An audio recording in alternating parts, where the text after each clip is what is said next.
corresponde, eso no está bien. Y varios sectores que impulsan el empleo, el crecimiento económico, hoy están muertos, como la industria, como la construcción, el sector minero energético, están muertos. Entonces yo pienso que ese es el mensaje y las consecuencias. ¡Qué horror! Sí se puede recortar. Sí se puede. Ahora, la veo que se ríe con los argumentos del senador Ciro Ramírez. ¿Cómo no me voy a reír? Ajá. Si hasta los banqueros más encumbrados de este país y el Fondo Monetario tenían previsto un crecimiento del 3% y la economía les brincó 3,7%. Sí, pero tampoco es cierto el presidente Uribe cuando habla del régimen maoísta, estalinista, neocomunista, castrochavista de Petro. Basta mirar los resultados del sistema financiero este año. Están ganando billones de pesos. Porque a mí no me pueden venir a decir que es que el problema es que Petro es maoísta, estalinista, cuando los bancos se están llenando de plata. Pero, Néstor, los bancos están teniendo que hacer nuevas bóvedas para guardar la plata porque ya no les caben en las que tienen. Estamos como número 4. A ver, ¿me va a dejar hablar? Yo, claro que sí, pero estamos en una conversación. No, estamos en una conversación y usted me interrumpe en la mitad de una frase. La revista The Economist, de las 36 economías de la OCDE, estamos en el 4º lugar en crecimiento, inflación, empleo, valorización de la bolsa de valores y reducción de inflación, no hay que decir que mentiras, es un indicador compuesto. Senadora, no hay que decir mentiras. Usted está diciendo que la revista del Economist es mentirosa. No dijo eso. Sacó el listado del indicador compuesto de inflación, reducción de inflación, crecimiento económico, empleo y valorización de la bolsa. Y no le acepto que me diga que eso no es cierto porque no es está publicado. Bien, le traslado la pregunta a la senadora Clara López, a quien integro a esta conversación. La anunciaba al inicio del programa. Senadora, gracias por acompañarnos. Bienvenida, como siempre, a este espacio. A usted por invitarme. Muchísimas gracias. Senadora, la pregunta primero de los argumentos a favor y en contra de esta reforma tributaria. Usted escucha al senador Ciro Ramírez diciendo que ese argumento de que esto era para los más ricos y para ayudarle a los pobres no es cierto. Entonces, cuando nosotros vemos esto, pues el mensaje de los colombianos a través del Congreso es: hombre, gobierno, presidente Petro, no le quite la plata a los colombianos del bolsillo. Y creo que es un mensaje para el gobierno de austeridad. Creo que es un momento de ahorrar. Es un momento, pero no de ahorrar, sino de bajar, disminuir el gasto público. Y creo que ese mensaje fue contundente cuando en la Comisión Tercera y Cuarta del Senado de la República eran mayorías abrumadoras contra esta reforma tributaria. Yo creo que el Congreso le ha hablado, los colombianos le han hablado. Primero, no es un momento político. Segundo, los indicadores de la situación fiscal en Colombia, tanto el déficit como la deuda, que ya llegó al 65% del PIB, superó a la época de la pandemia sin vivir una pandemia. ¿Cómo explicarle a la gente por qué, según su visión, esta reforma tributaria sí debió aprobarse? Bueno, yo quiero empezar contándoles que yo he sido profesora de Hacienda Pública. 20 años de academia, he escrito profusamente sobre la materia y a nadie le gusta pagar impuestos. Esa es una verdad de apuño. Entonces, claro, sabroso en época electoral rasgarse las vestiduras y decir que el problema de fondo es que todos los colombianos van a pagar más impuestos para ver si esos todos colombianos votan por ellos. La verdad es que un país no funciona si todos no ponemos de nuestra parte. Y sí es cierto que hay demandas sociales insatisfechas en todas las clases sociales. Una de ellas, la seguridad, sin lugar a dudas, es un tema que requiere más plata. Otra, la educación, especialmente la educación superior para los jóvenes. No es suficiente no cobrar la matrícula, porque resulta que aquí el grueso de la educación superior es privada y esa sí nunca va a tener cero matrícula, entonces hay que abrir más cupos. Entonces, claro que se necesita financiar esa demanda insatisfecha de los jóvenes. Y si seguimos por ahí derechito, el tema tan delicado de la salud, que en el fondo es la quiebra del sistema, porque lo que está haciendo falta ahora es recursos. Y esos recursos no nos vamos a meter aquí en el drama de quién se los robó, pero la realidad es que hay un déficit enorme y eso está agravándole la situación especialmente a los más vulnerables. Claro, y ya ahondamos, senadora, en esas consecuencias, porque ya ahondamos en eso que implica el desfinanciamiento, pero quiero que nos centremos en este tema del argumento de si esta reforma tributaria afectaba solo a los ricos o afectaba a todo el mundo, porque por eso fue que la hundieron quienes la hundieron. Claro, pues que usted trata de argumentar en función del anterior interviniente, y yo pues voy a seguir con mi argumento, porque cuando uno tiene gastos sociales de esa profundidad y de esa envergadura, pues tiene que cobrar más impuestos o dejar a la gente sin satisfacerle sus necesidades sociales. Y claro que esta reforma tributaria estaba orientada principalmente a los sectores más pudientes de la sociedad. El impuesto de patrimonio no es para los colombianos pobres, que solamente son dueños el 50% del 2% de la riqueza del país. ¿Sí? Son los de altos ingresos los que son dueños de las propiedades que van a tributar ese impuesto. Entonces no me va a decir que una casa de renta, porque no es la casa propia, de 1.500 o de 1.800 millones, es gente pobre. No es gente pobre. Desafortunadamente, por la desigualdad tan grande que hay en este país, toda esa gente pertenece al 1% más rico de la población. Entonces, yo digo, estos son sofismas de distracción. Sí, es cierto, las bebidas saludables, los impuestos saludables a las bebidas no saludables sí le pegan duro a las clases populares, pero la pregunta nuestra es, bueno, ¿y cómo hacemos con el gasto de la salud a todas estas nuevas enfermedades? Porque la gente come toda esa comida chatarra, se vuelve obesa, tiene problemas de corazón, problemas de circulación, etcétera. Se gastan millonadas en la salud en función de esa mala alimentación, pero no quieren subirle los impuestos a los licores, a los cigarrillos, que son las principales causas de esas enfermedades. Entonces yo sí creo que aquí el cuento de que todos los colombianos pagan los impuestos más altos, no, los pagan los que más tienen. Lo que pasa es que en un país como Colombia, los que más tienen se resienten, tienen una carga dura, no vamos a negarlo, pero están en muchas mejores condiciones de contribuir a las cargas públicas que las personas que devengan un salario mínimo o menos, que son 6 de cada 10 colombianos. Los que pagarán los impuestos serán 1 de cada 10 colombianos. Y hay una clase media que está en ese 1, que definitivamente sí se ve golpeada, pero no enormemente. Ahí vi unas estadísticas que con los aumentos que estaban previstos, una persona de clase media estaría pagando entre 20.000 y 60.000 pesos anuales adicionales con esta reforma que no se aprobó, pero que resulta que ya no se van a poder financiar esos gastos que la gente estaba esperando para poder tener matrículas, acceso a cupos, para tener mejor seguridad, mejor salud, mejor educación.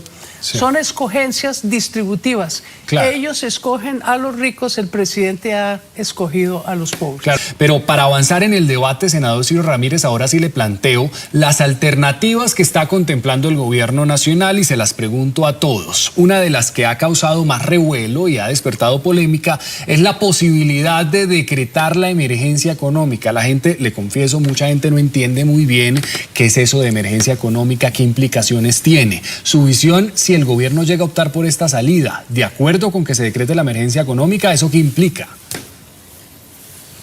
John, creo que tocó para contarle a los colombianos un decreto de estado de emergencia económica o de conmoción interior.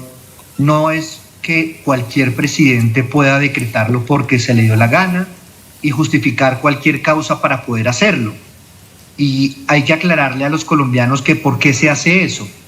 Para precisamente mitigar, trabajar en el estado que se quiere decretar. Si es un estado de conmoción interior, se requiere tomar medidas de agilidad, de fácil acceso, y el presidente puede emitir decretos con fuerza de ley. Y obviamente es como un presidente con funciones de Congreso, precisamente para mitigar el impacto de lo que esté ocurriendo. Si nosotros miramos ahora lo que está ocurriendo en el país, primero, no hay una situación que amerite un grave riesgo económico.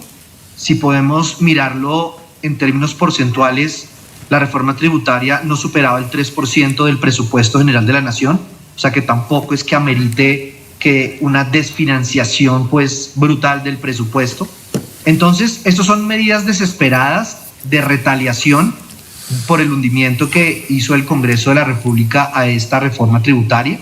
Son 16.3 billones y yo solamente le quiero responder a los congresistas del gobierno, es que ha habido gobiernos que mediante políticas de austeridad han podido ahorrar 1.5 del PIB, lo hizo Uribe en el 2003, hoy 1.5 del PIB es más o menos 27 billones. La desfinanciación del presupuesto por esta reforma tributaria es de 16.3. Entonces, aquí lo que hay que mirar y es aterrizar también las razones que supuestamente ellos puedan justificar para emitir un decreto con un decreto de emergencia económica, pues se sale de todas las luces. Pero senador, lo interrumpo un segundito para tratar de que la gente entienda lo que implica. Entonces, usted dice, tendría más o menos facultades de Congreso el presidente. ¿Qué podría hacer? Un ejemplo. Precisamente las funciones de policía, las funciones de seguridad, las funciones en el caso de una reforma tributaria. Lo vimos en el caso de Catatumbo, cuando impuso ciertos impuestos con el fin de fortalecer la fuerza pública en esa zona del país. Lo vimos con el impuesto que generó para los juegos de suerte y azar, y con eso financiar cierto fortalecimiento del pie de fuerza en la zona estratégica o zona específica del Catatumbo en el país. Digamos, eso es lo que hizo ya Gustavo Petro y lo que dijo supuestamente el ministro, que iban a estudiar si hay alguna causa para decretar ese estado de emergencia económica y con el fin de poner más impuestos a los colombianos y financiar esa parte del presupuesto. Eso yo creo que no tendría ningún éxito, ningún futuro en la Corte Constitucional, y ya somos varios de los congresistas y seguramente miles de colombianos que demandaríamos ese decreto, y yo creo que ellos mismos lo saben. El gobierno sabe que ahí no tiene que hacer, y yo creo que el gobierno debe dejar la soberbia. El ministro de Hacienda y el presidente de la República deben dejar la soberbia, bajar la guardia, y yo creo que un mensaje sería muy positivo para los colombianos, para las finanzas públicas, es amarrarse el cinturón, una política de austeridad para lo que resta del gobierno, con el fin de poder, primero, mejorar ese déficit, mejorar la deuda, y yo creo que también eso daría un buen mensaje a los mercados internacionales. Claro, senadora, ¿le suena esa posibilidad? ¿Es una alternativa y una herramienta válida para el gobierno? Bueno, yo pienso que hay que estudiar qué sucede con el presupuesto, porque aquí están minimizando un problema muy de fondo. Dice, no, es que esos 16 billones son solo el 3, el 4% del presupuesto. Sí, pero es que resulta que el 90% del presupuesto es gasto inflexible. No suban el salario mínimo, no senadora, más de lo que es. A ver, ¿me va a dejar hablar? Ya, claro que sí, pero estamos en una conversación. No, estamos en una conversación y usted me interrumpe en la mitad de una frase. Entonces, ¿qué sucede? Que el 90% del gasto ya está decretado. Hay que pagar la deuda, hay que pagar los sueldos, hay que pagar las sentencias judiciales, hay que pagar el sistema general de participaciones, las vigencias futuras, en fin. Entonces queda un porcentaje muy bajito para la inversión, para el gasto ese que se requiere para satisfacer nuevas necesidades de la comunidad, que son crecientes año a año. Entonces, si miramos el presupuesto de inversión, una parte importante se va en las vigencias futuras. El recorte de los 16 billones puede representar el 40 o el 50% de la inversión pública del país en un año. Entonces, a mí me parece que en ese orden de ideas estamos en lo que yo percibo en el Congreso de la República con todo. Es una oposición sistemática. No es que sea bueno o que sea malo, sino que estamos en modo elecciones. Y como han logrado en la Comisión Tercera y del Senado y en la Comisión Primera del Senado unas mayorías circunstanciales, entonces logran parar toda iniciativa del gobierno.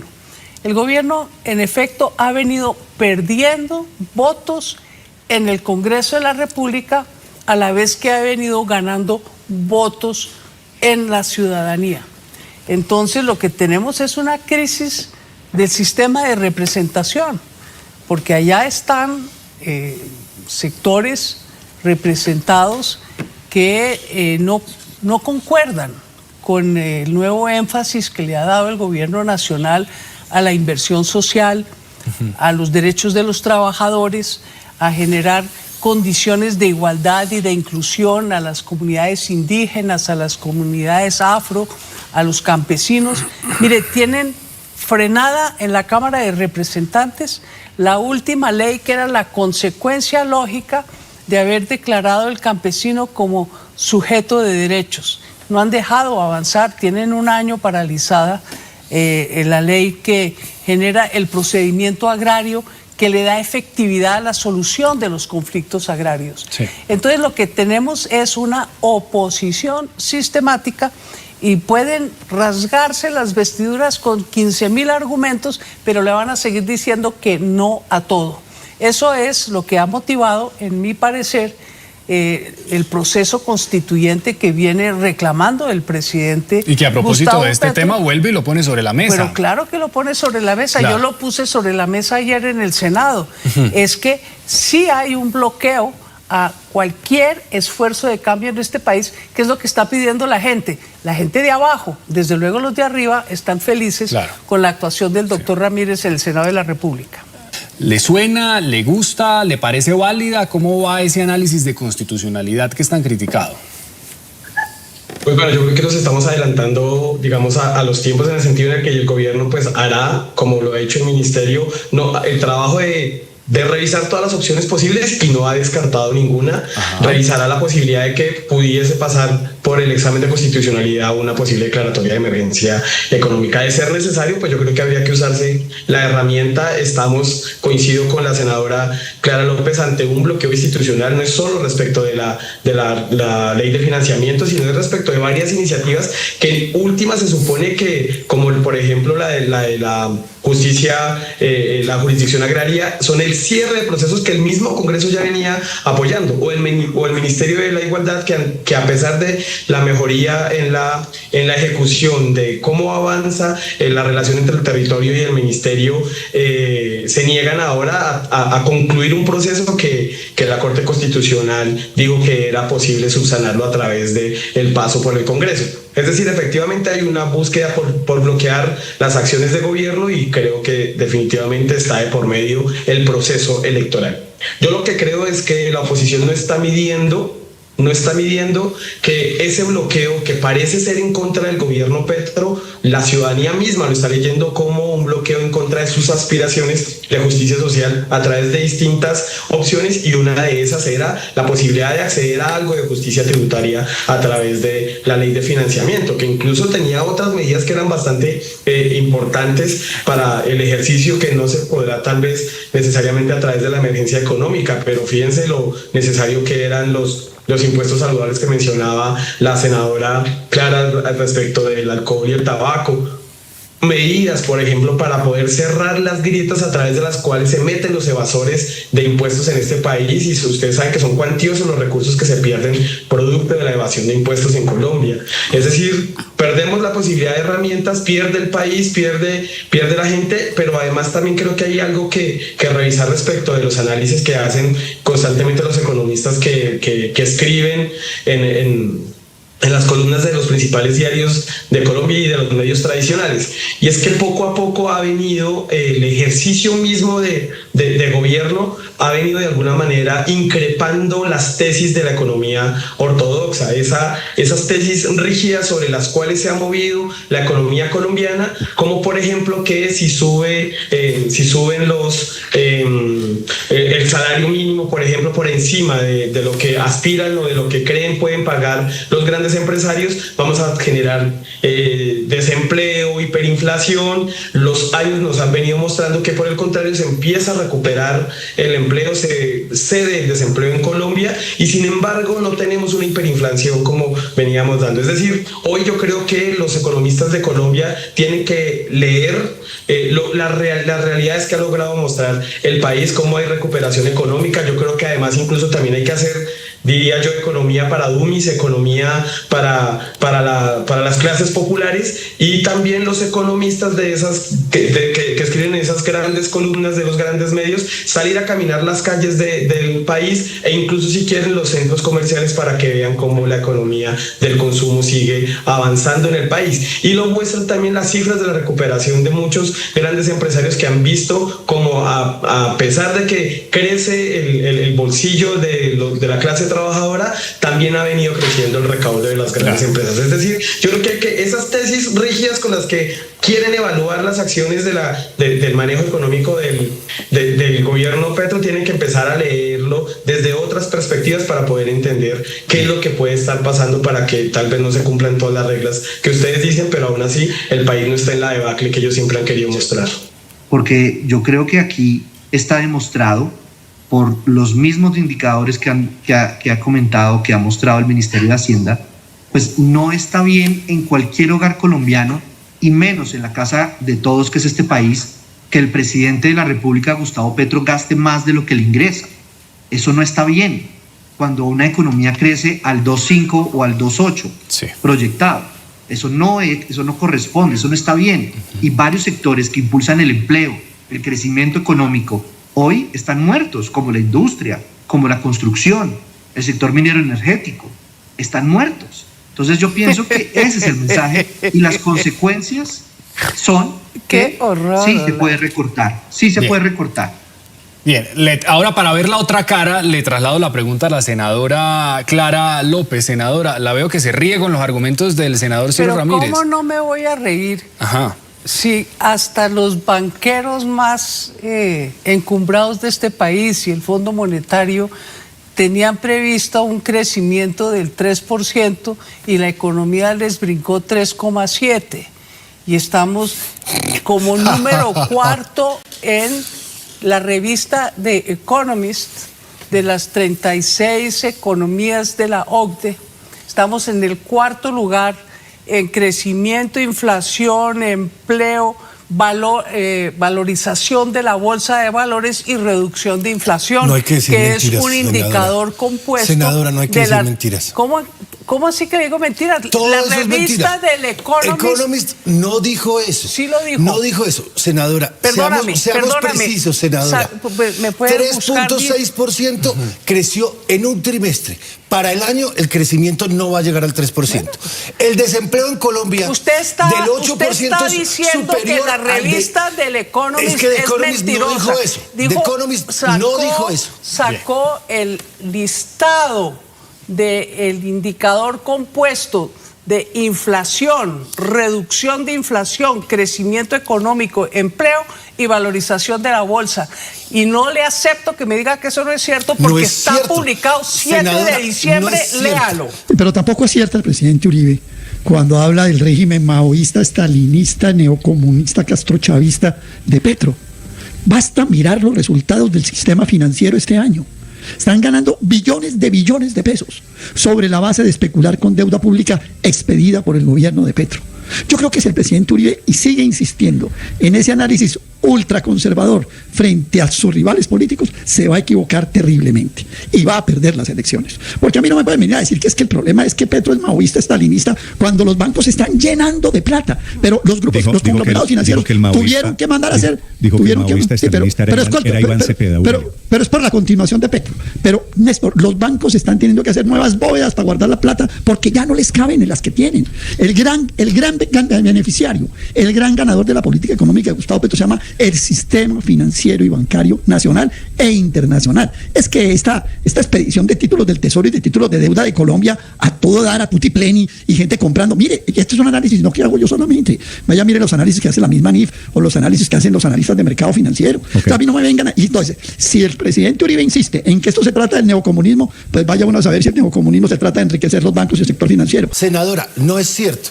Sí, es cierto. Compare la inflación de Colombia con la del resto de los países de la OCDE. Compárela. Favor, senadora, está diciendo mentiras. El celular y yo les muestro aquí el cuadro para que no vengan con semejante. Ahí está el punto de los dos. Es que lo que pasa no es el punto, no es el punto de los dos, sino es interpretación. Es que las cifras son las cifras. Claro, pero mire que el tema. Le voy a decir otra cosa.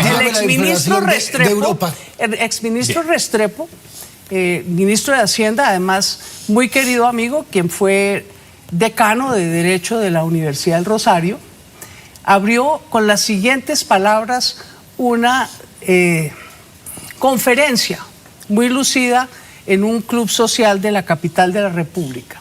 Y dijo, ustedes saben que yo no soy partidario del gobierno Petro, que les queda claro, ¿verdad? Y todo el mundo como riéndose, sí. Pues les quiero decir que la economía va bien y va a mejorar. Entonces, aquí lo que pasa es que están en negación porque el catastrofismo que ellos anunciaron no se ha dado. Tenemos una economía razonablemente bien y ellos lo que no han querido entender es que eso se debe a un viraje en un modelo económico que ellos siguen defendiendo a pesar de que está echando agua aquí y en todas partes. El aumento del salario mínimo ha sido crucial en empujar ese crecimiento económico, como lo ha sido toda la política social del gobierno, porque aquí hay media población que ustedes siempre descuidaron, la dejaron excluida, como si no existiera. Y hay un gobierno que llega con una política de inclusión que tiene sus bases económicas, que claro, no se puede cambiar todo el modelo porque está hasta constitucionalizado, pero la realidad es que ellos se apegan a esas reglas y lo que hacen es poner la forma por encima de la sustancia. La Constitución ordena que se cobren los impuestos necesarios para que todo el mundo en este país tenga agua potable. Llevamos con 40 años de ese mandato constitucional y no se ha podido porque lo volvieron un negocio.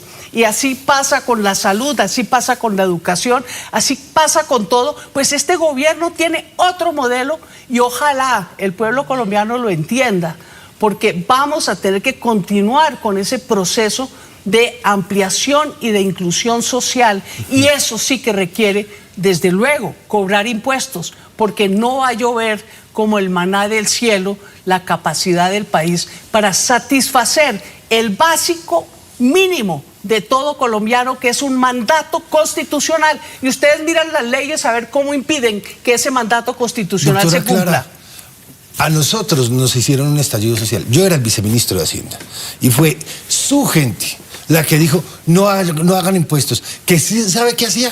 Reducía el Gini de la forma más increíble en el país. Yo estoy de acuerdo con poner impuestos, pero póngalos bien. Claro, no ataque a sectores poniéndoles el 50% de impuesto de renta, que es confiscatorio. Que mire, además en Estados Unidos llegaron a tener 75% en la época dorada del crecimiento económico. Cuando crecía la economía gringa, porque hoy no está creciendo. Hoy va para abajo. De verdad, senadora. Le digo, y se lo digo. Ustedes han hecho un relato antisocial para que la gente... Antisocial fue crear el estallido social y salir a incendiar las calles. Que no se dejaron meter el IVA en la canasta familiar como usted propuso. Y si se lo íbamos a poner, claro, el 40% de la población, los más vulnerables, se les iba a devolver. Y claro, iban a llegar hasta donde ellos, que no tienen ni carreteras, ni cuenta bancaria, ni acceso a nada. Usted vio el programa de ingresos solidarios, senadora. Entonces, no venga con esos cuentos. Los impuestos, todos estamos de acuerdo con que los colombianos debemos pagar más impuestos. Bueno, eso sí, lo felicito porque acaba de contradecir al señor Ciro Ramírez. Yo estoy de acuerdo con que pongan impuestos, yo los propuse, le estoy diciendo, pero las cosas se tienen que hacer con técnica. Uno no puede, y la Corte Constitucional se los ha dicho en muchos casos, poner impuestos que resulten confiscatorios. Uno no puede promover el contrabando, que es lo que están haciendo con los impuestos. Una sobretasa por exceso de utilidades. Por exceso de utilidades. Eso es buena política económica. De utilidades que tiene el sector política petrolero fiscal y las utilidades que tiene hoy Ecopetrol, empresa que su gobierno ha acabado. Dígame el exceso de utilidades que tiene Ecopetrol. No, es al que lo no, van a a clavar. Ecopetrol no le pusieron el impuesto, se lo querían poner era al sector financiero. Y al sector extractivo no estaba a llevar al 50% la renta del sector extractivo.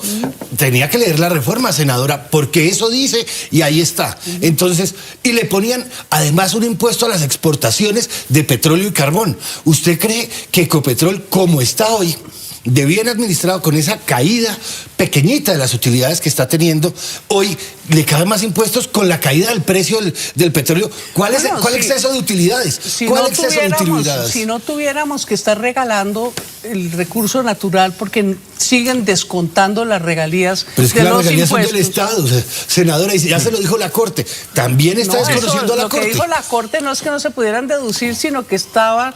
que no se pueden deducir porque son inventaron ingresos, un argumento de la del igualdad. Estado.